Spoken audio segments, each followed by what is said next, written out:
Hi, everybody. So hopefully this is the end of the notes on chapter 16 on.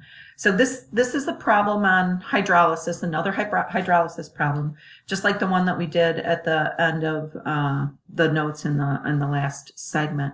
So this is for ammonium sulfate. So again, what I'm going to suggest is that you try and write the dissociation reaction and try and write the hydrolysis reaction. All right. So pause the video and try and do that, and then come back and look at what I've done. So the ammonium sulfate is going to break apart into two ammonium ions and a sulfate ion. And if the ammonium sulfate concentration is 0.010, because there's two ammonium ions, I would get a 0.020 molar solution of the ammonium ion. Then I wrote my hydrolysis reaction. I feel like this is probably the hardest thing for you guys to do. You're figuring out what reaction to write. The math hasn't changed. We're doing pretty much exactly the same math as we were doing before. And so what's really important is that you're able to dissociate the salt and then choose the correct ion to write the reaction for. So the ammonium ion is the one that hydrolyzes. So I've combined it with water. It's a cation. It's going to make H3O plus. And it's going to leave behind NH3. And then I set up my ice box the same way that we've been doing it. I put my starting concentration in. This time X is the hydronium ion, so I said that would be what X represents. And I make the assumption that X is small compared to 0.020. So I had to continue this on another slide to get all the math finished. So I wrote an equilibrium expression, or a constant. So Ka is products over reaction. I solved for my Ka again by saying it's Kw over Kb. So this is the Kb of ammonia. So again, what I'm always doing is I'm looking up the weak acid or weak base that reforms. All right, so, and I take the Kw of water and divide it by that. So I get 5.6 times 10 to the minus 10th. I plugged in. X is 3.3 times 10 to the minus 6, and my pH comes out to be 5.48, which is acidic, which is what I would expect. There's 3 more problems like this at the end of this packet, all right? So there's 3 other problems that you can work on. What I'm going to do now is I'm going to talk to you a little bit about acid strength based on structure. So we're going to look at some different types of acids. We're going to start by talking about binary acids. So binary acids are hydrogen and one other element. So there's 2 things that affect the acid strength of binary acids. So one is the electronegativity of the non-hydrogen atom, and the other one is the size of the non-hydrogen atom. So what we find is that as the non-hydrogen atom gets bigger, all right, then the acid strength increases. So when you go down a group, that is the trend that prevails. The other thing that affects it is electronegativity. So as the electronegativity increases, then the acid strength actually has a tendency to increase as well. And that's the trend that happens as you move from left to right. These 2 trends are kind of counterproductive. So they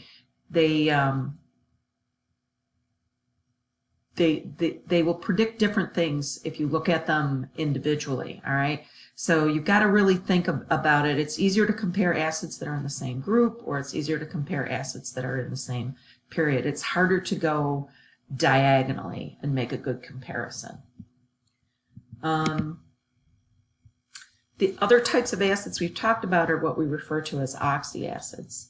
So oxyacids have hydrogen, oxygen, and something else. And typically what the oxygen and the something else are one of these polyatomic ions that we've looked at before. In this case, there's a couple of different things that affect it. So the size of this ion is going to be relatively large. So don't worry as much about the size of the anion, because there's always going to be at least 2 atoms in it. So the 2 things we look at are the electronegativity of the atom that is not hydrogen or oxygen, as well as how many oxygens are in that. So starting by looking at electronegativity, so they're comparing here HClO to HOI, all right? And what you can see is that as the electronegativity of the non-oxygen hydrogen atom increases, then the Ka increases. And you can see that in that bottom table that we're looking at. For acids where the non-oxygen atom, non-hydrogen atom is staying the same, then what we have to do, oops, I went the wrong way, sorry. Then what we have to do is look at the number of oxygens. So this is a series of oxyacids that contain hydrogen, chlorine, and oxygen. So HClO, HClO2, HClO3, HClO4. So as those acids, as the number of oxygens increases, the acid strength increases. So anytime you have a series of oxyacids, the acidity will increase with the number of oxygens. And then the last thing that can have an effect on this is the ability of the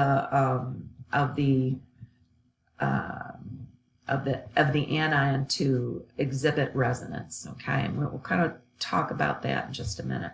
So let's look at these different acids and see if you can choose in each case which would be the stronger acid. So you want to go back and look at the rules that we just looked at on the preceding slides. So again, I'm going to ask you to pause the slide, all right, and try and choose which of these you think will be stronger as you go through here. All right, so for the first pair, the HBrO2, those are the same non-oxygen hydrogen atom. So the HBrO2 has more acid or more hydrogens with it.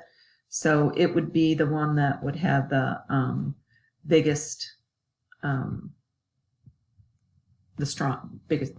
strongest. So HBrO2. So for H2S and H2Se, so those are binary acids, and sulfur and selenium are in the same group, and so selenium is larger than sulfur, so I would expect that this would be the stronger of those two acids. HClO2 and HiO2, so those have the same number of oxygens on them, so what I want to do is compare the electronegativity of the chlorine and the iodine.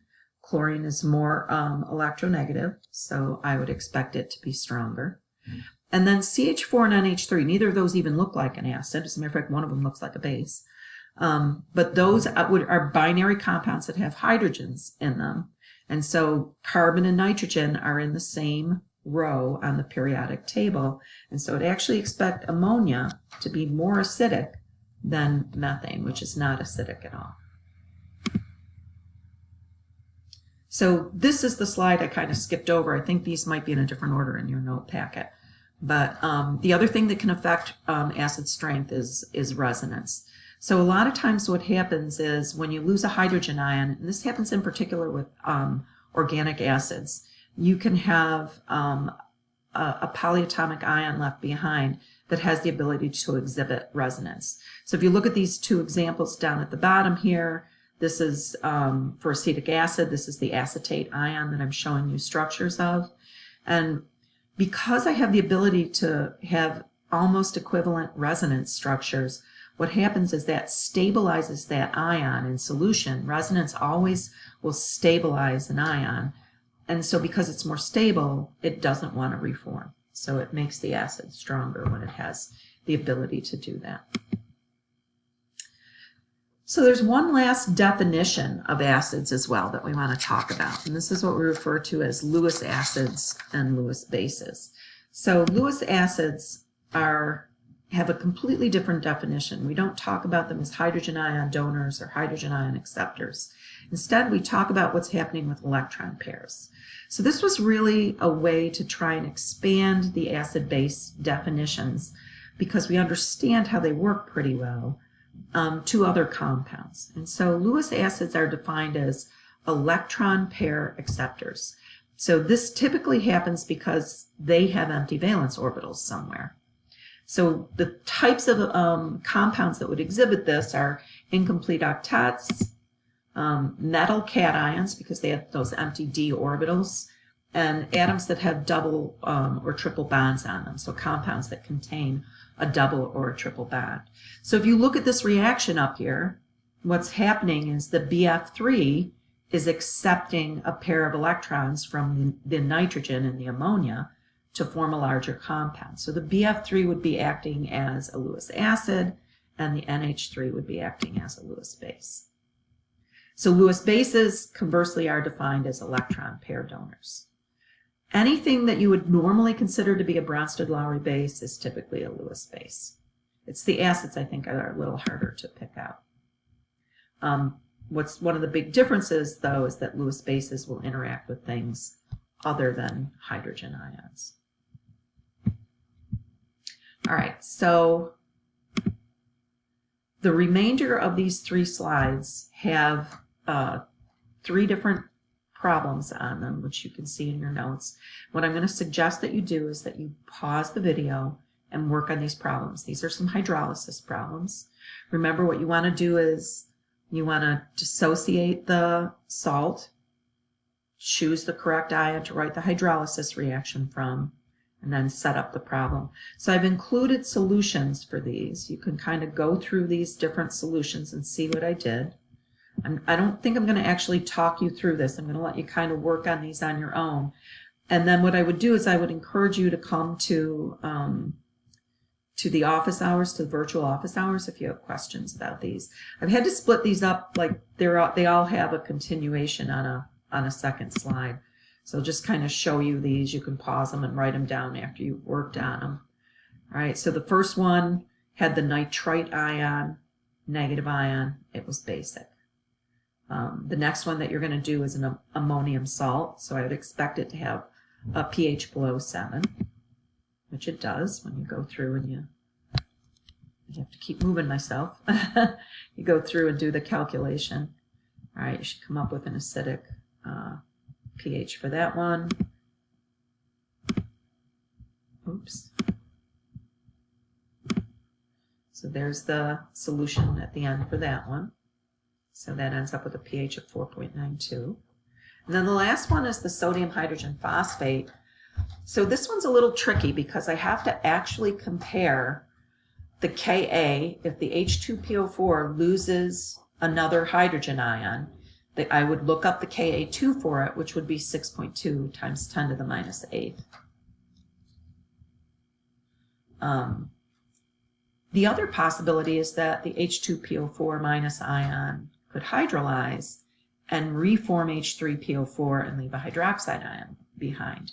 If I calculate a Kb for that, though, because the Ka1, I would be using the Ka1 in that case because I reformed H3PO4. So the Ka1 would be 7.5 times 10 to the minus 3rd, and my Kb is smaller than my Ka. And so in this case, this is going to undergo an acid dissociation instead of behaving like a weak base. So I've worked out the solution here in the last slide. You can kind of take a second and look at this. So this is showing you my reaction. Oh, I'm having a hard time keeping myself on the screen, guys. So showing you your reaction. It's just a weak acid reaction. So you can go through, and that comes out to be a pH of 4.17. All right, so that's the end of the notes. I'll be holding virtual office hours on Monday and Wednesday this week during the 1:30 class time. And then for my evening class, I'll be holding them Tuesday night from 5:30 to 6:30. All right, so that's where we'll start with the virtual office hours. I think I'm going to do those on Zoom. I've already posted one of them. I can open my iPad while I'm on Zoom, and I can talk to you guys and kind of work through problems with you. So come prepared to ask questions. All right, stay healthy. I'll see you soon. Bye.